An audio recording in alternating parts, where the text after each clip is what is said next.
Il reste plus que 5 secondes à mon TM6. Mon TM7 est arrivé.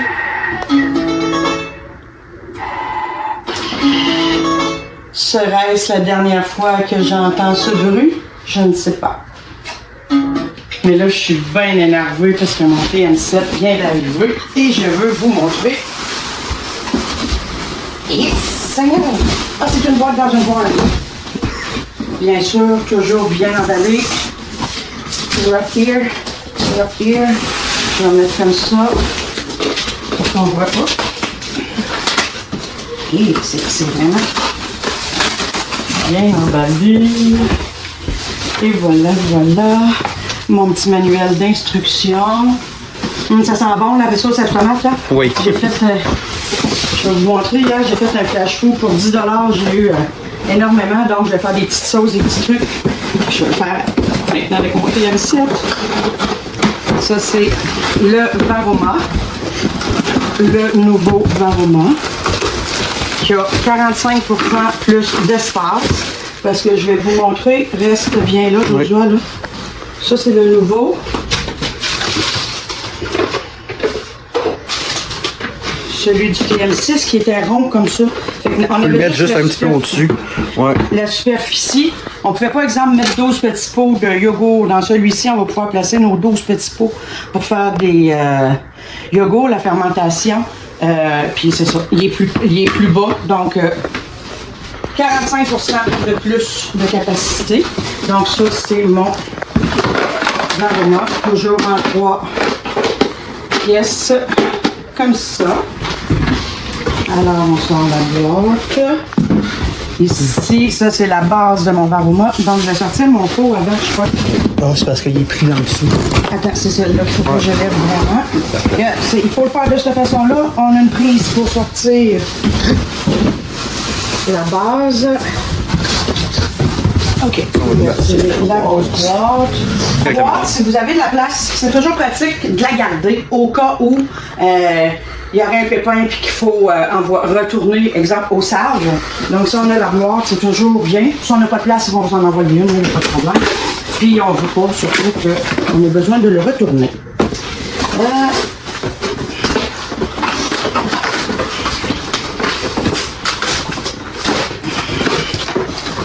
C'est emballé par-dessus, emballé. T'es pas dans le bon sens. Oui, oui, voilà. Et voilà.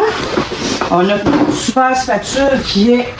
Oh wow, elle est différente, hein? Elle est plus longue. Puis comme on n'a plus besoin du cran d'arrêt, ben, elle est plus facile à manipuler, puis on va pouvoir aller plus facilement chercher. Mais on a toujours notre petit cran ici pour retirer. Et voici la base de notre Thermomix. C'est la base du Varoma ou du Thermomix? Du Thermomix au complet. OK. Avec la tablette? Oui. Tu sais, on était toutes folles quand le noir venait en promotion. Là, ils l'ont fait noir. Donc, j'ai branché la base de mon Thermomix. Pour l'allumer, c'est ici. Et voilà. Je vais enlever aussi ma petite pellicule. Fait qu'on voit la différence. Hein? Gros comme un téléphone ou la grandeur, là, c'est une tablette. On passe au grand format. Donc, je vais ouvrir la dernière boîte. Ah, j'ai chaud, on dirait un enfant à Noël.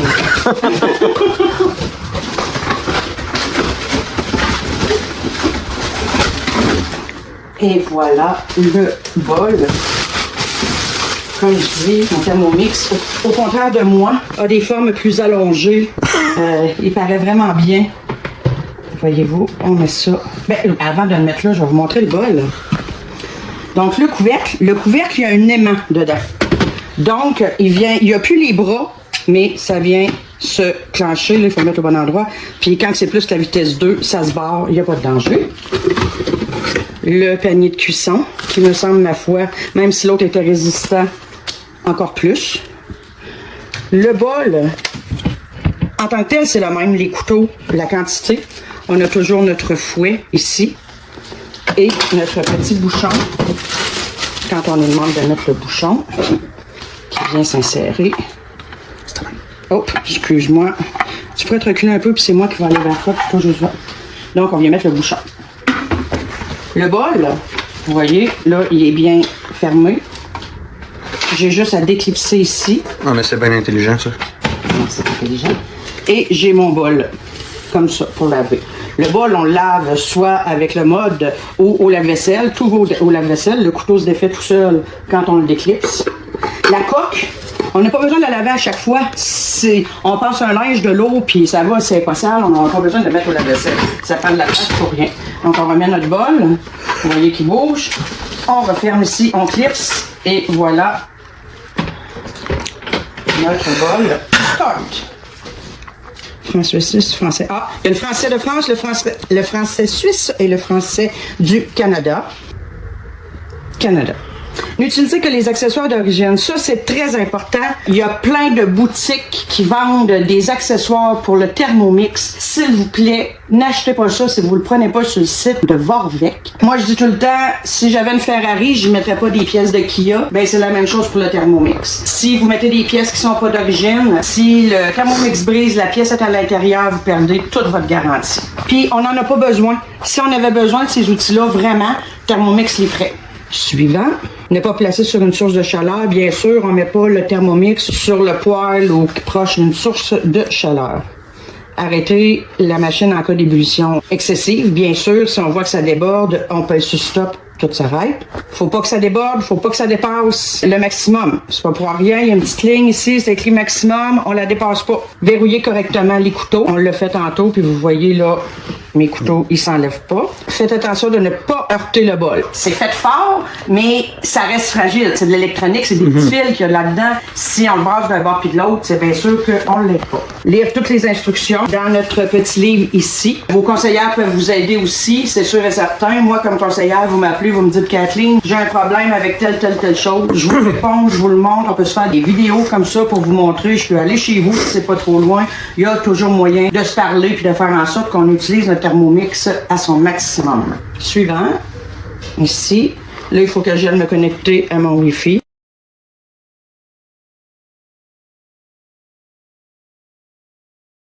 Fait que pour Coquidou, vous avez deux options, se connecter manuellement ou avec un code QR. On va scanner le code QR. Ça nous amène sur le site de Vorvec.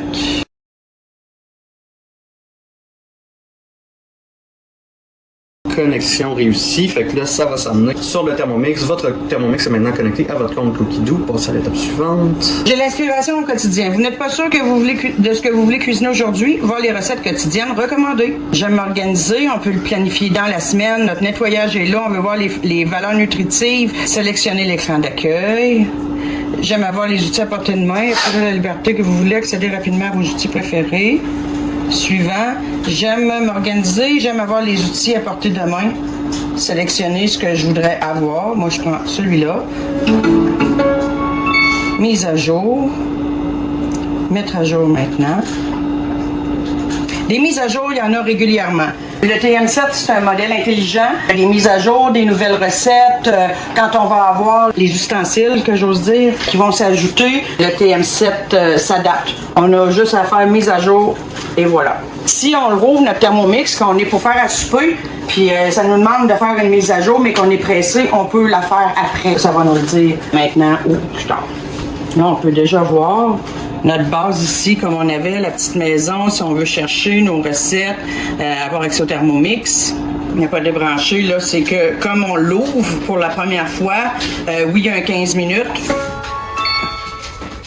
Et voici l'interface. Exactement, on a les mêmes. Pour aller valeur manuelle, c'est-à-dire on va cliquer là-dessus, puis ça nous revient à notre temps, le degré qu'on veut, puis si on veut que nos couteaux tournent du bon sens, en sens inverse, la vitesse, puis on a même la balance qui est déjà là tout le temps. C'est merveilleux. Si on recule, je vais aller voir ma cuisson des œufs. Je vous les montre. Voyez-vous, on voit, si on le fait 10 minutes, 11 minutes, on voit vraiment, tu vois-tu bien? Oui, on voit très bien. Comment que nos œufs vont sortir. Fait que ça, c'est merveilleux pour ça. Notre mode nettoyage. Voyez, court, universel, quand on a fait des pâtes, quand il est un petit peu sale, quand on a fait du caramel. Fait qu'en plus, ils nous ont mis des visuels sur à peu près, ben pas à peu près, sur tout. Ici, c'est la cuisson vapeur. On peut cuire des viandes, on peut cuire des viandes ou des légumes. Ici, on va avec notre cuiseur à riz, les tutoriels. Donc, ici, le guide et les éléments essentiels. Ça, on va tout regarder ça, là, parce que je peux pas tout vous faire ça dans la première vidéo, ça serait trop long. Et je veux garder de la matière, là, pour ma page que je vais faire avec ça. Fait que je dirais que pour commencer, ici, si on veut faire nos recherches, bien sûr, on va aller pour notre petite maison. Pour faire nos recherches. Là, j'ai pas cuisiné encore sur celui-là. Si je vais dans mes listes, est-ce qu'elles sont encore là? Oui. Vous voyez que oui, Annie Ardis, tu vois, ton nom, c'est parce que c'est des recettes que j'ai trouvées pour toi, que tu vas aimer faire quand tu auras ton Thermomix. Mais voyez, j'ai tout ce qu'il y avait sur mon Thermomix TM6 et sur mon TM7. Après ça, ici, ça c'est... OK. Il y a moins, vous voyez, doré, cuisson des œufs, il y en a moins un petit peu. Même pas. Oui. Je découvre. Il est tout là, comme ça, mais c'est ça que je voulais vous montrer. C'est exemple, vous avez du bœuf. Vous voulez le lâcher ou vous voulez le cuire à la vapeur? Si on fait cuire à la vapeur, il va nous donner, sélectionner l'ingrédient, les boulettes de viande, mettre de l'eau dans le bol. Puis là, ben, c'est pour faire de la cuisson varoma. Comme je vous dis, je vous montrerai pas tout. Je veux juste qu'on y aille voir si on veut hacher. Ben, qu'est-ce qu'on veut faire avec notre bœuf? Chacun des... Le café, le céleri, le chou-fleur. Le chou-fleur, qu'est-ce qu'on veut faire avec notre chou-fleur? On veut le cuire à la vapeur. Ben, il va nous dire... On va mettre notre chou-fleur, il va se peser, puis quand on va être prêt... C'est sur fleuron de chou-fleur. Fleuron de chou-fleur. Et voilà. La balance. Et voilà. Il va nous le dire quand on est à 500, puis le temps va se mettre automatiquement pour 500 grammes de chou-fleur. Donc, j'arrête ici parce que je voudrais pas vous dire de niaiserie. Il faut que je l'étudie encore un petit peu. Je l'ai vu travailler. C'est merveilleux. C'est juste de m'adapter un petit peu puis ça va être facile pour vous aussi, je vous le dis. C'est juste que je voudrais pas faire d'erreurs, vous emmener à faire des erreurs. Je vais vous revenir avec les bonnes informations. Kathleen Biasotto, conseillère pour le TM7 à l'Agence de Québec.